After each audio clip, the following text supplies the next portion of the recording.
Buenas noches, amigos. Hoy voy a intentar hablar con Ender Arenas, mi viejo compañero o mi compañero de estas actividades comunicativas. Digo intentarlo porque las últimas veces que hemos tratado de conversar y de incorporarlos a ustedes en la conversación, generalmente hay algún tipo de inconveniente desde el punto de vista técnico y nos impide de alguna manera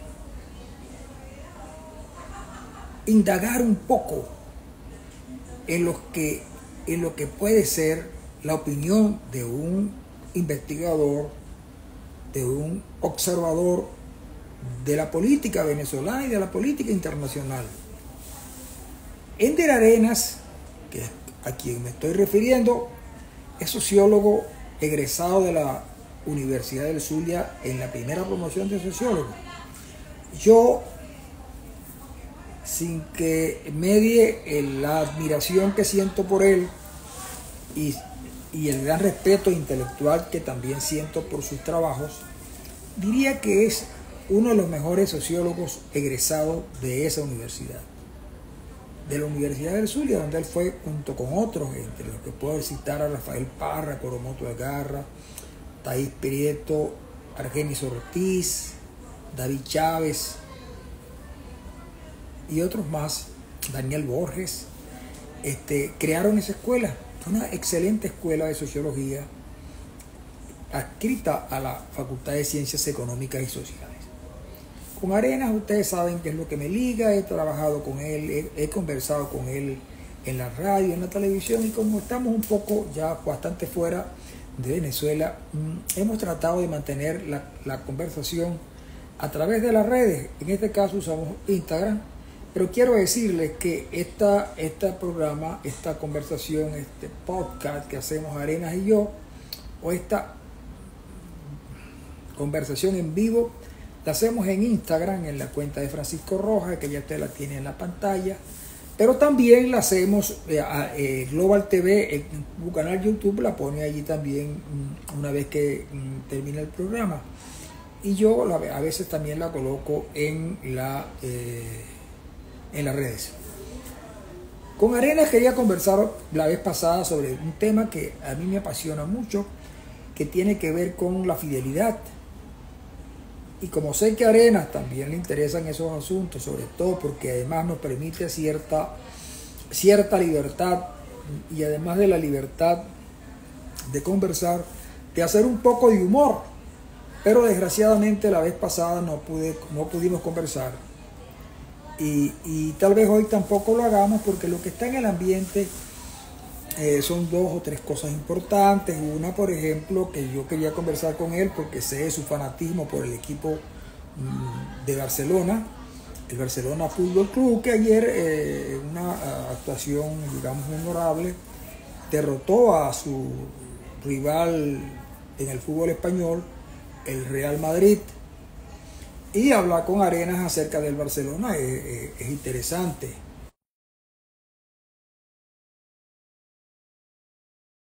Que llama más la atención en estos tiempos es la referida a que la gente cambia de opinión muy rápidamente y le han echado la culpa a las redes, pero resulta que las redes no son las culpables. Los culpables son las personas que tienen que ver con las cosas que pasan. Bueno, por ejemplo, ya Arenas está allí. Arenas, ayer el Barcelona le gana 5-2, que pudieron ser 7-1 o 8-1, pero resulta que hoy en la mañana, leyendo la prensa internacional, sobre todo la prensa de España, el Barcelona, que había pasado hace unos días atrás, era un equipo deleznable, un atajo de idiotas, sí, de imbéciles, y además con problemas económicos y de todo tipo. Hoy los mismos que ayer dijeron que no servía para nada, que eso daba lástima a ese equipo, hoy amanecen diciendo que el equipo de Barcelona es muy bueno. yo pienso que lo dicen que es bueno para no desmerecer al Real Madrid, que realmente pareciera ser que no es tan bueno como la gente cree. Pero a diferencia del Barcelona, el Madrid es un gran equipo y ciertamente lo es. Yo pienso que es el mejor equipo del mundo. Pero, oye, en cuestión de meses ya le metió un poco de goles, chicos. Ah, Yo creo que el Barcelona le metió más goles al Madrid que a los otros no, equipos. claro, no, 9 goles en 2 juegos, son bastantes. Pero además fue una de las mejores cosas que nos ha pasado. Creo que la única buena cosa que nos ha pasado este fin de semana fue el triunfo del Barcelona contra el Real Madrid.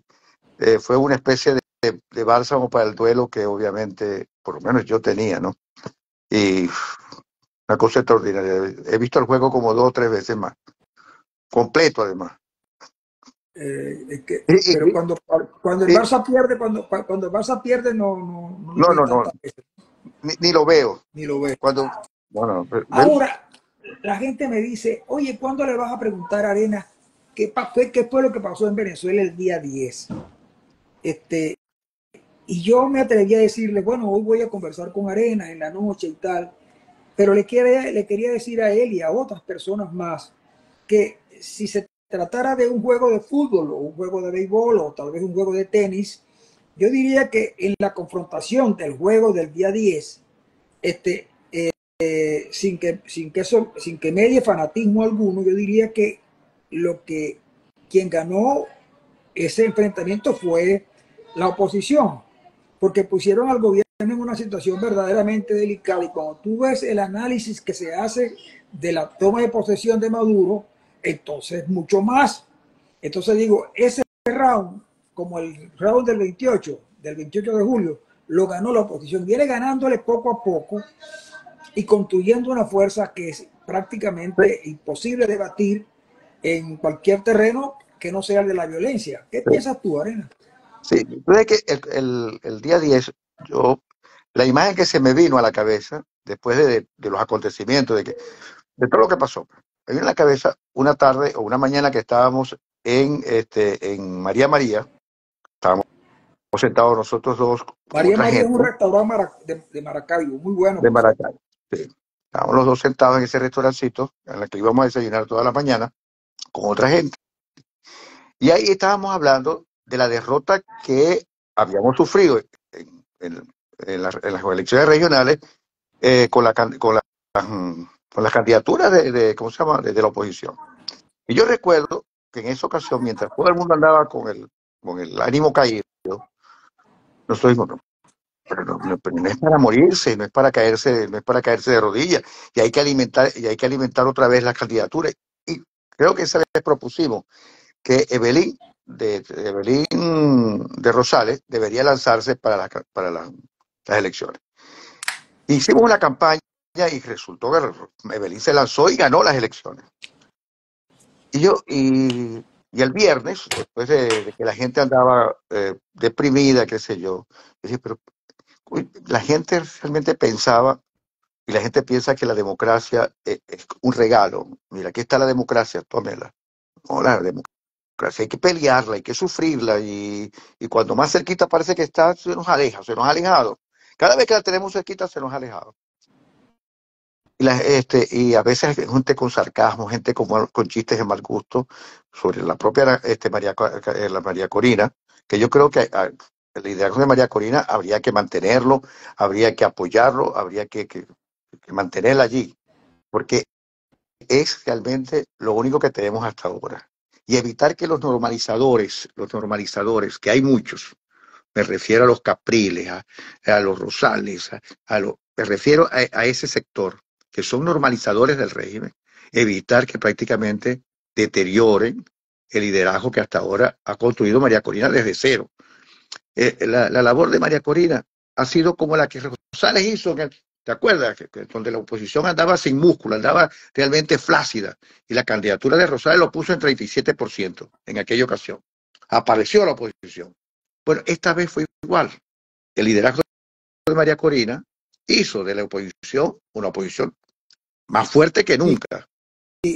hay, por ejemplo, el gobierno ha hecho lecturas equivocadas y ha repetido una película con un mal guión, una película de bajo presupuesto, pretendiendo que las cosas podían ser como en el pasado. Por ejemplo, en el año 15, ellos se cogieron, perdieron de abuso, además, también la Asamblea Nacional, y lograron, mediante los argucias en la que se han especializado ciertamente, convertir a la oposición prácticamente en nada, incluso en crearon hasta por decreto una Asamblea Nacional Constituyente que no tenía por qué hacerse, que no terminó haciendo nada, pero que le quitó facultades al Parlamento, en fin.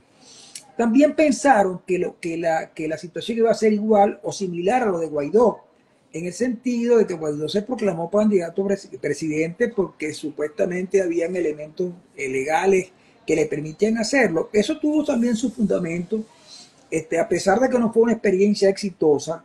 Sin embargo, fue una manera de poner al gobierno contra las cuerdas. Nunca lo pudieron detener. Se detuvo el saqueo que le estaban haciendo a Venezuela, a pesar de todo lo que se dijo después, que los grupos de los cuatro había cogido dinero y tal. Y después vino esta elección que yo no sé por qué motivo. Si a mí me pregunta, si a mí el gobierno me consulta, yo le digo, yo creo que no deberían ir a esa elección, porque todo parece indicar que van a perder la elección. Porque ciertamente lo que uno percibía con toda la cautela del caso era que el gobierno no tenía cómo ganarla, porque este gobierno tenía el salario mínimo es el más bajo del mundo prácticamente, que habían acabado con los servicios, que tenían el país en escombros, y pretender ganar una elección en esas condiciones era prácticamente suicida. Pero ellos siguieron el guión del 15, siguieron el guión de Guaidó y dijeron, no, mira, nosotros tenemos opciones de ganar, y si no ganamos, arrebatamos. Pero lo que no se imaginaban era dos cosas. Uno, que la victoria de Edmundo González, un candidato desconocido, a quien ellos llamaban despectivamente el viejo, fuera tan arrolladora, y que además de eso, como cosa inédita, la oposición logró resolver el asunto de los miembros de mesa y poder tener las actas, ¿no? en tiempo real las actas de votación, cosa con la que ellos no esperaban que pasara. Entonces, por supuesto, ya en el momento de que tenían dos cosas que hacer: uno, aceptar la derrota y prepararse en esos 6 meses que quedaban para recomponer su fuerza y buscar acuerdos, porque efectivamente les van a entregar, pero con acuerdo. Ellos decidieron hacer lo contrario. Es decir, alguien decidió, por ejemplo, que ellos no entregaran, sino que se declararan ganadores.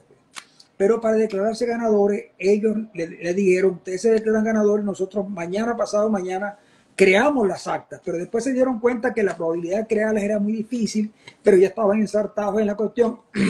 Y alguien le dijo, mira, lo único que nos queda aquí es que el Tribunal Supremo de Justicia en funciones decida que ustedes ganaron, pues. Entonces quiebran el Consejo Nacional Electoral, quiebran la Fiscalía, quiebran también el Tribunal Supremo, que para algo les servía, y no han podido hacer absolutamente nada, excepto que hicieron un acto el día 10, una cosa increíble, mientras que la oposición logró convocar, muchos despectivamente dicen, no fueron grandes manifestaciones, pero que te digo, pretender que la gente saliera a la calle después de todo lo que ha pasado, era difícil, pero sin embargo la gente salió a pelear, salió a defender su cosa, y María Corina se les apareció. María Corina se les apareció y ellos pensaban que no, porque Maduro decía que María Corina y que se había marchado, que estaba en el exterior, y la mujer se apareció y habló. Luego vino aquel incidente que no se sabe efectivamente qué fue lo que ocurrió, pero efectivamente sí se sabe que fue que un grupo de esos grupos que son incontrolables decidió pararla, pues. Pero luego vino la contraorden, porque se dieron cuenta que eso iba a ser lo último que le pasaba. Porque en Venezuela, después de aquella gesta de los adecos de la generación del 28, yo creo que la gesta más importante, y eso hay que decirlo sin prejuicio de ningún tipo, que María Corina es una líder que se pierde de vista porque ha sabido llevar el ritmo de los acontecimientos y manejar los tiempos. Sí, estamos totalmente de acuerdo. Yo creo que y hay que hay que apuntalar ese liderazgo. Obviamente. El problema de la democracia es su construcción. Es decir, ese día era importante. Yo creo, y sigue siendo importante que se juramente Edmundo González, que es el presidente electo. Si este régimen dentro de 6 meses se agota y se cae, quien tiene que asumir la presidencia es Edmundo González. Si en 2 años, si dentro de 2 años el gobierno se cae, quien debía asumir la presidencia es Edmundo González hasta el 2030, obviamente que sí, porque es el presidente electo. Pero lo que viene después es el gran problema, porque en el caso venezolano la construcción de la democracia va a ser muy difícil, porque el chavismo tiene una enorme fuerza dentro de los aparatos represivos del Estado. Y lo que tú estás diciendo es cierto, es decir, el régimen voló prácticamente, liquidó al Tribunal Supremo de Justicia, al Consejo Nacional Electoral, a la Fiscalía. Le queda la Fuerza Armada, que por lo menos desde el punto de vista de los afectos y de los sentimientos de la gente, ya la Fuerza Armada es una institución que no le agrada a los venezolanos. Es decir, cada vez que habla Padrino López, es un tipo desagradable. Sí, es que yo te voy a decir que entre las cosas que el gobierno, mira, Chávez tenía como norte tomar dos cosas importantes, o tres. Uno, hacerse de los medios de comunicación, que no le fue muy difícil porque esos medios estaban muy maleados por el chavismo y de alguna manera eran medios antidemocráticos. Luego viene el apoderarse de la Fuerza Armada cuando aquel momento difícil del 2002, cuando la Fuerza Armada, vista lo que estaba ocurriendo, decidió efectivamente que Chávez no podía seguir gobernando, pero unos sectores importantes de lo que llaman la burguesía venezolana decidieron que ellos iban a tomar el control porque los partidos estaban relegados. Pero no era verdad. No era verdad que los partidos estaban relegados. Y lo otro fue apoderarse de la Fuerza Armada. Pero ocurrió la tragedia para el chavismo, es que también perdieron la Fuerza Armada, porque esa Fuerza Armada sabe que Maduro no ganó, porque resulta que hubo un plan república, que los tipos se llevan el sobre uno y saben quién ganó las elecciones, porque todos los tipos lo saben. Y eso no se queda en ellos, sino no venir a derrotar. La noche de las elecciones, todo el ejército, toda la armada, toda la cuestión naval se dieron cuenta que habían perdido. Entonces después vino a recomponernos. Mira, ¿cómo hacemos esta cosa? ¿Cómo arreglamos? ¿Cómo está? Se recompusieron un poco para ver qué podían hacer, pero no les sirvió de nada. ¿Por qué no les sirvió de nada? Porque ¿por qué no les sirve de nada? Porque efectivamente perdieron la elección y perdieron la Fuerza Armada. Esa Fuerza Armada que podía haber servido como parte del equilibrio de poder, ya no lo es. Y obviamente también perdieron la opción de tener gobernadores, de tener concejales, de tener cosas. El gobierno va a una elección, a cualquier elección que tenga ahora, que ya eso voy a ir en un instante. Hay quienes están planteando que hay que ir a una nueva elección como salida política, que no institucional, salida política. Esa elección que se haga en las condiciones mucho mejores que las que hubo anteriormente le van a dar al gobierno una derrota aplastante, pero le va a impedir también que ellos puedan seguir teniendo el apuntalamiento de gobernaciones, alcaldías, legislaturas y cosas de esas. Eso lo perdieron todo. Yo no te voy a decir que eso va a ser eterno, probablemente en 10 años. Yo recuerdo que a Pérez Jiménez lo tomaron en el 58 y unos 10 años después Pérez Jiménez regresó con una fuerza y que nadie entendía por qué en Caracas la gente estaba votando por Pérez Jiménez. Sí, Pérez Jiménez ganó las elecciones en Caracas y llegó a tener parlamentarios y él mismo salió senador. Pero yo no voy por eso no voy a descartar, pero el chavismo marcó una pauta que lo podía regresar al poder en poco tiempo. Lo dijo Freddy Bernal, ellos van a ganar la elección, pero no van a poder gobernar porque nosotros regresamos, un año le damos en el gobierno. Eso era posible, pero ya no. El chavismo como elemento, digamos, de obstrucción termina el día en que ellos decidieron no entregar el poder. Vendrán otras cosas. Yo sé que la democracia va a ser complicada de plantear. Venezuela va a ser otra. Pero, y obviamente, esos 5, 6 o 7 millones de venezolanos que están fuera van a hacer falta. Yo no creo que muchos regresen, pero algunos van a regresar. La otra cosa que también quedó clara es que María Corina barre a los partidos políticos, los acaba. Acabó a los viejos y acabó a los nuevos. Y también barre el liderazgo. Por ejemplo, Rosales atrapado y Morel Rodríguez y los gobernadores atrapados entre un gobierno que no lo reconoce a ellos y ellos lo tienen que reconocer obligado, tampoco tienen oportunidad. El día que haya elecciones en Venezuela, los Rosales, los Morel Rodríguez, los que son gobernadores ahorita, que no me acuerdo quiénes son, pues son demasiado anodinos, tendrán que darle paso a otros. Eso no Yo hubiese creo que, ocurrido si el yo, gobierno yo entrega a creo, tiempo. yo creo que tienen que darle pasos a otros, obligatoriamente, porque es verdad lo que tú dices, ese es un liderazgo que está liquidado, porque además no está conectado con la gente, no está de ninguna manera. Fíjate, ¿qué palabras no escuchamos nosotros el 9 y el 10 de enero? La de Rosales, no Rosales, escuchamos. a mí me dijo una persona que conoce el Zulia, me dijo, bueno, el mundo está buscando cómo llegar y María Corina está en la cosa y Rosales está en un outlet en Eh, Orlando. Dice que estaban haciendo compras navideñas, bueno, no post navideñas por las ofertas. Bueno, pero es que yo creo que en eso está bien porque él tiene que hacer sus ahorros, ¿no? Sí, bueno, sí, por el pobre, ¿no? Lo mismo, Capriles es otro que tampoco se escuchó para nada. Vimos a López en la foto en Santo Domingo al lado del Mundo González, pero tú sabes que López siempre está metido por lo menos en la foto, siempre Sí, aparece. pero Pero López, eh, López ya López no es, digamos, aquel muchacho que inspiraba no, no, mucha no, confianza. obviamente, no se llama. Esa generación perdió frente al liderazgo de María Corina, que se Pero fue mira, nutriendo poco a poco, poco pero a poco. desaparece Julio Borges, desaparece Capriles, pero surge la figura de Juan Pablo Oye, Guanipa. que se reivindicó ampliamente Ah, Juan claro, Pablo, bien, sí. impresionante los sentimientos de la gente, sí, una relación de afecto que hay y de respeto que hay con Juan Pablo, increíble, ¿no? Se erigió en el verdadero líder de Primero Justicia, te digo. Bueno, y uno de los líderes del país, porque Juan Pablo Guanipa hay que reconocer que es un tipo, un joven, un hombre preparado política y académicamente y tomó la decisión correcta. Por cierto que quiero antes de seguir contigo saludar a mi estimado amigo, nada más y nada menos que Ronald Rodríguez, al doctor Pedro Hidalgo, a Castañeda, al doctor Castañeda, a Pedro Alcalá, Pedro Miguel Alcalá y a otros que están ahí, al señor de Cuerdas y Maracas, en fin, a muchos amigos que estaban esperando esta conversación porque esperan ver qué es lo que tú vas a proponerle al país, cómo ves tú el país. Ahora hablas tú. Chicos, bueno, no es fácil porque no tenemos yo creo que la situación post 10 de enero va a configurar un nuevo país y una nueva manera de hacer las cosas. Creo que el liderazgo que debemos, yo te lo he dicho, que debemos apuntalar es el de María Corina, a pesar de a pesar de todo, es lo que hay, eso en lugar.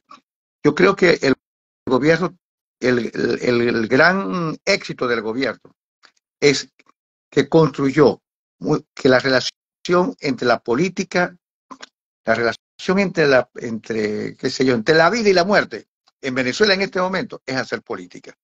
En ese sentido, el gobierno ha tenido realmente éxito. Y eso impidió que las manifestaciones del jueves, donde apareció María Corina, con la excepción del Táchira, del Táchira, de Mérida y alguna que otra, no fueron tan buenas como se esperaba. Porque yo decía, si hay una manifestación similar a la de abril, del abril del 11 de abril, obviamente el gobierno se cae. Pero las manifestaciones no fueron tan buenas. Las convocatorias no fueron tan buenas porque la gente tiene miedo y la gente se muere de miedo. En Venezuela la gente tiene miedo y tiene razón en tener miedo. Más de 90 detenidos detenidos después del 9 de enero en Venezuela. Gente conocida, otros no tan conocidos. ¿Y por qué cae nieve en tu lado? Yo no sé, chico, yo no sé por qué está cayendo nieve. Ese es alguien que nos está echando nieve. Sí. Entonces, el gobierno ha tenido éxito en eso. Es decir, bueno, el gobierno ha logrado insertar el miedo como un arma política increíble. Y la gente se desmoviliza. La gente no que se desmoviliza, sino que se inmoviliza, que es otra cosa.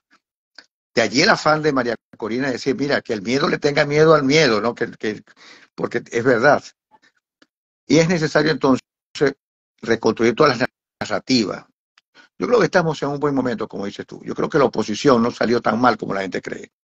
Y que quien salió realmente perdiendo fue el régimen. Porque el régimen tiene que imponer ahora una dictadura altura y pura, sin ningún maquillaje. Nosotros sabemos que el que está allí es un usurpador, que el que está gobernando es un dictador, que su equipo es dictatorial y que el régimen no tiene otra que gobernar con la fuerza, que se convirtió en un gobierno fíjate la diferencia, con Chávez el gobierno eh, dirigía el país, con Chávez dirigía el país, con Maduro se domina el Pero es que país, fíjate que son dos cosas tú lo diferentes. siguiente, que el gobierno intentó, yo estuve viendo una reseña del acto en el Salón Elíptico del Parlamento y ciertamente fue una cosa que, si se quiere, no guardó la forma, y las formas son importantes en ese tipo de eventos. No Lo guardar peor, la forma lo aquellos peor que le días. pudo haber pasado a Maduro es estar flanqueado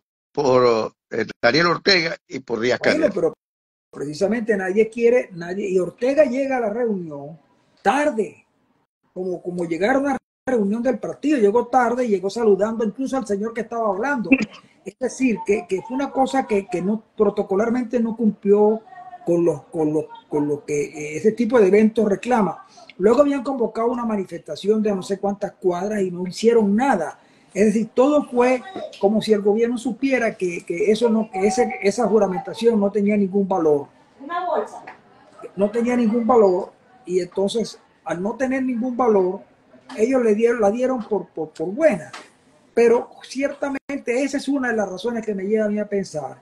Yo no voy a decir que es mañana o pasado mañana, ni en 3 meses.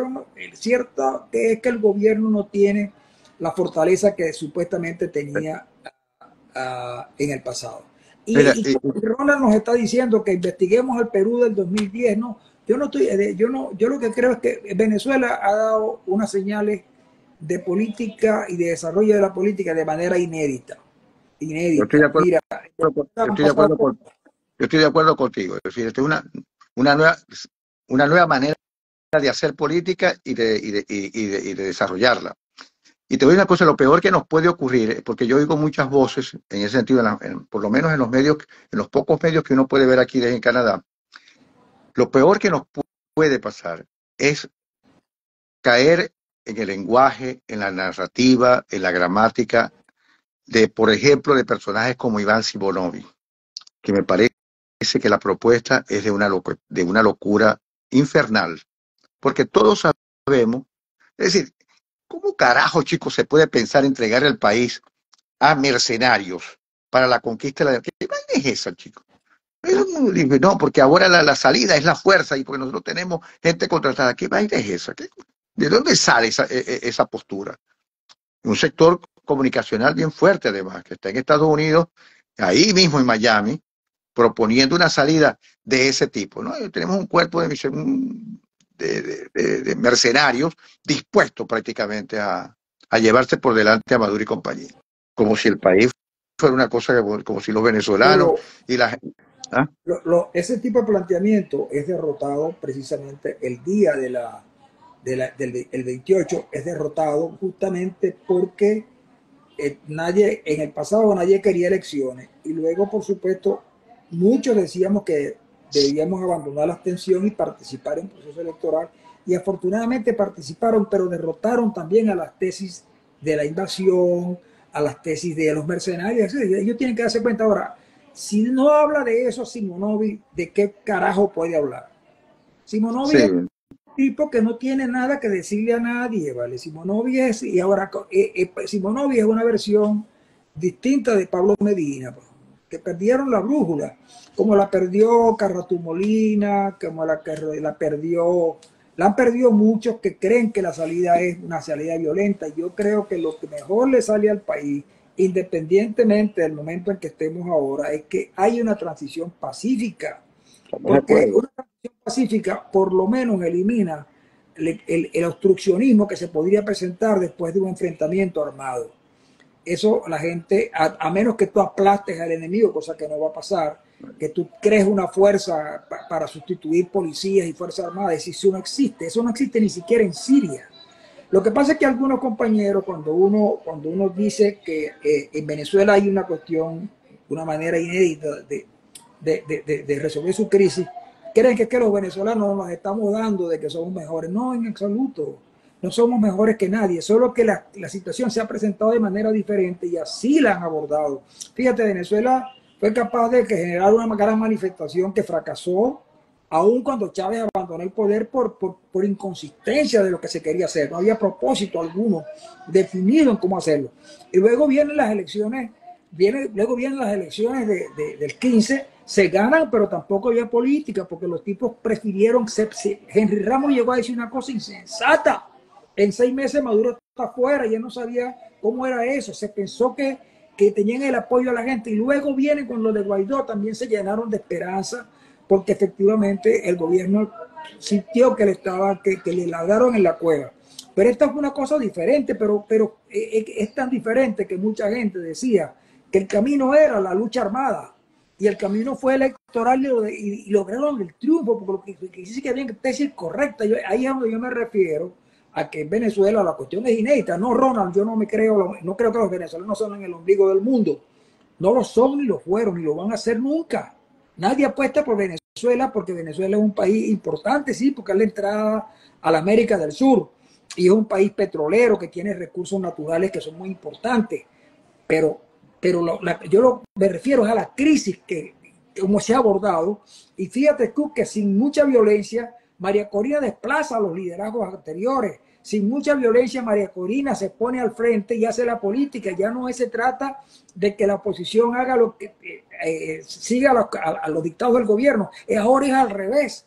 Y eso es una situación que se viene dando y que tenemos que estudiarla tal como es, porque lo otro es traen el victimismo, igual que hacen los fanáticos del Barcelona cuando pierde, porque siempre andan buscando de la culpa en los árbitros, y nunca buscan las verdaderas razones por las que tienen las derrotas. Entonces, sin duda, estamos en otro momento, y ese momento permite inferir que las cosas van a salir. Mira, a mí me parecía que cuando decían que el mundo viene, le dije, bueno, el mundo puede ser que el mundo puede ser que no llegue. Yo decía, bueno, si el mundo se monta en un avión con todos los que lo van a acompañar, y entonces cuando lo acompañen tumban el avión, bueno, la crisis es enorme. O simplemente que se bajen y los obliguen a bajar y los hagan presos. En cualquier circunstancia el gobierno no había podido hacerlo, pero fue mejor lo que hizo María Corina. Apareció, habló, se fue, y además tuvo la sensatez de decirle: mundo, no vayas a venir todavía. Porque justamente lo que está es un proceso de deterioro. Y entonces, por supuesto, uno cuando uno dice una cosa y alguien trata de burlarse, en el sentido de pretender que uno está haciendo nuevas teorías, o que está proponiendo que algunos escritores muy famosos escriban libros sobre Venezuela, no, yo no estoy diciendo eso de ninguna manera. Estoy diciendo yo lo que estoy diciendo es que ese hecho tiene que estudiarse. En Toledo y compañía, eso que tanto le gusta citar a algunos, no fue capaz de recoger en tiempo real las actas y demostrar, llevarlas por el mundo, mostrar que ganaron, que no haya, que hay algunos que todavía se niegan a aceptarlo, no porque no crean en lo que pasó, sino porque no tienen condiciones para hacerlo, porque Lula no se puede tirar a enfrentar a lo que él tiene en Brasil, que es lo que lo sostiene, pero lo hace Boric, porque Boric es un líder de otro tipo, y Petro igual en Colombia. Por eso es que uno tiene que entender, ponerse en los zapatos del otro para poder entender por qué hacen las cosas.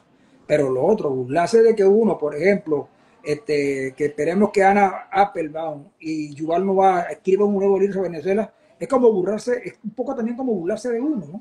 Pues yo no estoy diciendo eso. Hay comentarios que yo incluso no... Es decir, yo no los respeto. Respeto a las personas y respeto el derecho que ellos tienen a decir, e incluso a hacer sarcasmo y chistes de mal gusto con respecto a eso. Hubo un amigo de aquí mismo que me escribe: ¿qué pasó? ¿Qué pasó con María Corina? ¿Qué sé? Y dice ser de oposición, y dice estar incluso en Canadá en condición de perseguir y todo lo demás. Entonces, yo no les hago caso. No, y además que trata de una conversación de cualquier tipo, la gente expone sus argumentos, se los puede rebatir, pero no hay que cerrar la conversación, hay que escuchar y entonces decir, bueno, está bien, yo no estoy de acuerdo con eso, pero yo me he dado cuenta que efectivamente María Corina les hizo las elecciones primarias. Después de las primarias, dijeron que ella no podía ser candidata. Ella propuso a otro y no, buscó un tipo, y ese fue el que fue candidato y ganó las elecciones. y luego hacen una jugada maestra que no se quiere ver porque justamente como pensamos que los venezolanos somos unos imbéciles, y que no somos como los cubanos, o que somos como los cubanos, entonces no valoramos un hecho político importantísimo, que fue que fueron capaces de recoger las actas. ¿Qué decíamos nosotros cuando estaba eso? Que no teníamos aparato electoral para cubrir las mesas. Pues sí tenían aparato electoral para cubrir las mesas, y no solamente, sino que pudieron recabar las actas. Y eso es importantísimo. Y todo el trabajo posterior y lo que se ha hecho políticamente, lo que propio el Mundo González hizo, fue una derrota para el gobierno. Lo sacan de la embajada de los Países Bajos, lo llevan a la embajada española, el tipo les acepta un acuerdo para poder salir, y luego cuando llega dice, me extorsionaron. Fue lo peor que pudo hacer el gobierno, fue sacarlo y que el tipo fuese a denunciarlo fuera. ¿Quién quedó mal? Entonces Sí, digo yo, señor. Es como, están haciendo mira, las cosas. es es igual que la situación con la embajada argentina. ¿Quién sale perdiendo? Obviamente. Obviamente que el régimen sale perdiendo. Porque los tienen encarcelados, chicos, en un territorio que no es venezolano, que es argentino. Entonces, un gobierno que se ufana de respetar la soberanía popular, la soberanía nacional, la soberanía el territorio nacional, resulta que invade a otro. Porque en el caso Lo que de pasa la es embajada que argentina, Venezuela está invadiendo territorio argentino y tiene encarcelados allí a una parte del equipo de María Corina. Lo que pasa es que se comenta en algunos círculos que todo el aparataje tecnológico que se montó para para recabar las actas y tenerlas en tiempo real fue montado en la Embajada Argentina. Eso lo oí decir en los primeros días, y yo creo que de alguna manera el gobierno está como cobrándoles eso, porque no se quieren dar cuenta que fue que ellos se equivocaron. Ellos se equivocaron al aceptar las elecciones, y luego se equivocan cuando en vez de aceptar que perdieron, huyen hacia adelante y cometen todos los días un error. Por ejemplo, Maduro habló del capitán general de Venezuela, capitán general Diosdado Cabello, y yo, que estos tipos, yo creo que yo creo que la locura se instaló en ellos. Nosotros lo que queremos es que Maduro sea el capitán general y que está como en Paran. Y Puede que le, ser, puede que ser. le diga a la gente que si no me quiere yo me voy. Sería lo No, pero es que sensato. yo creo que en esos grupos que integran el gobierno debe haber una discusión muy fuerte, en términos de cómo el día que se desprenda un pequeño, aunque sea una Sí. Ay, pequeño eslabón de ese grupo, ese día van a tener problemas. Y seguramente, mira, porque es que esa decisión le trunca la carrera política a tipos como Héctor Rodríguez, como el propio Nicolásito, que no tiene por qué pagar los errores de su papá, más allá de los errores que puede cometer o sus delitos. Pero también Maduro, Badino López, le cierra el camino a una buena parte de los militares que van a la escuela militar, estudian y pudieran ser unos militares claro, imagínate tú, de otro son tipo. 10 años en el ministerio, 10 años tiene ya en el Ajá. Ministerio de Defensa. Y también le hizo un profundo daño al sector empresarial y al sector sindical, a sector, entonces, en Venezuela va a haber democracia en algún momento, tal vez no parecida a la anterior, pero hay que creer que las cosas van saliendo bien. Yo que he sido muy escéptico y además bastante pesimista en algunos casos, me doy cuenta que los acontecimientos han salido diferentes a lo que uno creía que podía pasar. Ahora, me puedo equivocar también, claro, en la apreciación. Y puede ser que Rosales resurja de donde está y se convierta en una gran figura. Yo no lo creo así. También a lo mejor regresa Julio Borges y Capriles es nuevamente candidato y gana unas elecciones y no se las quitan. O Leopoldo López se trae a su mamá para que dirija la campaña y gana la elección, y a su papá, que también es un político importante en España, y así por el estilo. Es decir, yo lo que creo es que hoy hay una realidad en Venezuela, y esa realidad pasa porque tú entiendas que hay un liderazgo que no va a necesitar de otras cosas, sino un liderazgo que, por supuesto, de gente que acompaña a María Corina, que va a decir, nosotros podemos llegar a este pacto. Hoy ellos pueden pactar con quien sea, porque resulta que la gente les dio la posibilidad de hacerlo. Antes tenías que consultar al grupo de los cuatro, ahora ya Sí, no es señor. así. Ya. Ahora María Corina con su grupo puede decidir, mira, así vamos a aceptar unas elecciones en estas condiciones, así, así, asado, porque ellos le están tirando puentes al gobierno. Solo que el gobierno no vaya cómo coger los puentes, ¿no? Cómo usar esos puentes, porque el gobierno no es uniforme, el gobierno tiene diferentes grupos que lo conforman, y esos diferentes grupos que lo conforman, tira cada quien para su lado. Además, un detalle importantísimo, Venezuela es un país donde la delincuencia está con un gobierno desorganizado, y hay una delincuencia ciertamente organizada que Sí, pesa, cómo no. que pesan las decisiones políticas. Y con esas Claro. cosas hay que entenderse también. Sí, yo creo que el entramado venezolano es realmente complejo. ¿No? Sí, fíjate, porque obviamente la estructura sindical está alicaída, la estructura empresarial está alicaída, pero tiene otros cuerpos que han emergido en la crisis. La delincuencia organizada, tú tienes que lidiar con ellos. Tienes que lidiar prácticamente con los Y grupos tiene que políticos, tener tienes que lidiar. y tiene que tener política para eso. El, Este, ¿Cuál es el gran problema de la transición también? Es que no hay ningún grupo que monopolice los intereses de su respectivo sector, porque todo está fragmentado. ¿Cómo negocia con los trabajadores si no tienen una estructura sindical única, por ejemplo? ¿O cómo negocia con los empresarios si Fede Cámara es una entelequia y está partida también por la mitad? tú ves la insensatez, Carlos Ortega, que yo le profeso un gran aprecio, pero no comparto mucho de lo que dice en política. Digo, cuando una vez que perdieron que el gobierno perdió las elecciones, Carlos Ortega dijo, nosotros mañana salimos a manifestar para pedir que le devuelvan a los trabajadores petroleros la prestación, no sé qué cosa, porque y eso es innegociable. Oye, oye, ¿cómo se te ocurre una cosa como esa? Es decir, es pura demagogia. Y, No, y yo creo que vendrán momentos difíciles, Arena, y vendrán nuevas conversaciones. Lo que no puede así es. pasar es que uno se cierre en una posición y no entienda que ciertamente en Venezuela hay una situación totalmente diferente. El gobierno no se puede salir de la suerte porque perdió la credibilidad, que era lo más importante que tenía, y perdió el apoyo popular definitivamente evidenciado en las urnas. ¿De acuerdo? Eso es un hándicap en contra que tienen. Lo único que tienen, de verdad, es las Fuerzas Armadas Bueno, y los tiene la grupos Fuerza armados. Armada, tiene la Fuerza Armada, tiene la cúpula de la Fuerza Armada, que La como cúpula. está conformada esa organización de obediencia y de disciplina, pero evidentemente también en la Fuerza Armada hay grupos que pugnan por una salida que lo favorezca, porque Padrino López los está llevando al precipicio. Padrino López, él cree que controla la Fuerza Armada prácticamente no la controla nadie. La Fuerza Armada, y el otro grave problema de Venezuela es ineficiencia y corrupción. Por una corrupción que antes estaba en los niveles más altos, hoy está en todos niveles. Hoy cualquier policía es corrupto y lo hace con la seguridad de que está haciendo esas cosas correctamente porque arriba hay corrupción. Es decir, la corrupción descendió en Venezuela y eso es gravísimo. Eso es, eso es gravísimo lo que pasó en Venezuela con la corrupción.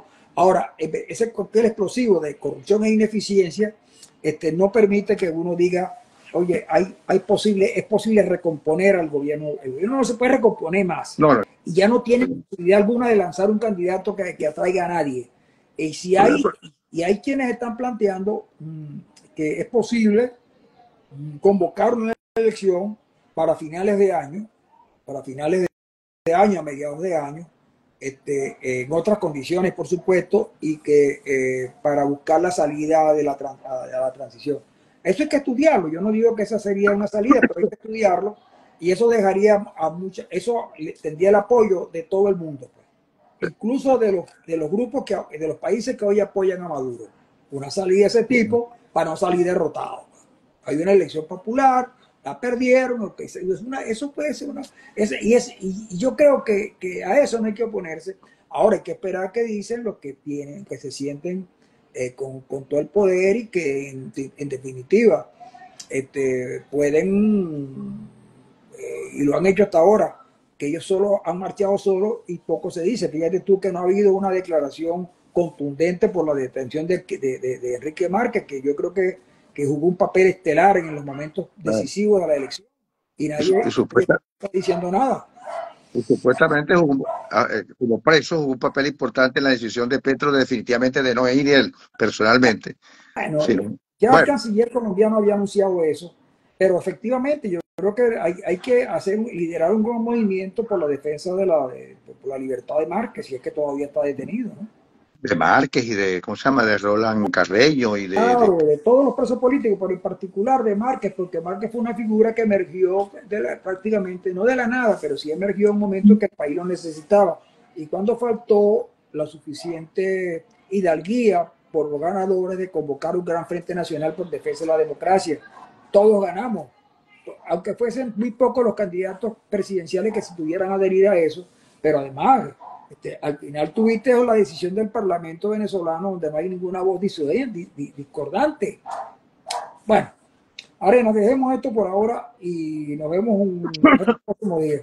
Gracias a todos que se conectaron con nosotros, les agradecemos que hayan estado pendientes y bueno, ya en algún otro momento regresamos para seguir hablando de esta cosa. Con Ronald Rodríguez, yo creo que él se toma las vacaciones en el mes de enero y tal vez en el mes de febrero para nuestras conversaciones dominicales, que son muy importantes porque Ronald me pone al tanto y pone a todo el mundo al tanto de lo que pasa en el Zulia y en el país, porque es una excelente columna la que él publica, y además de eso es una persona versada en muchos aspectos que nosotros lo seguimos porque él es quien nos orienta. Bueno, Arena, cuando tengo dudas sobre problemas de la corona, yo llamo a Ronald. Sí, yo también lo llamo sobre la corona y sobre tantas cosas que sabe él. Bueno, hermano, se acabó esto. Voy a ver el juego de Barcelona que van a pasar ahora. Totalmente con ustedes.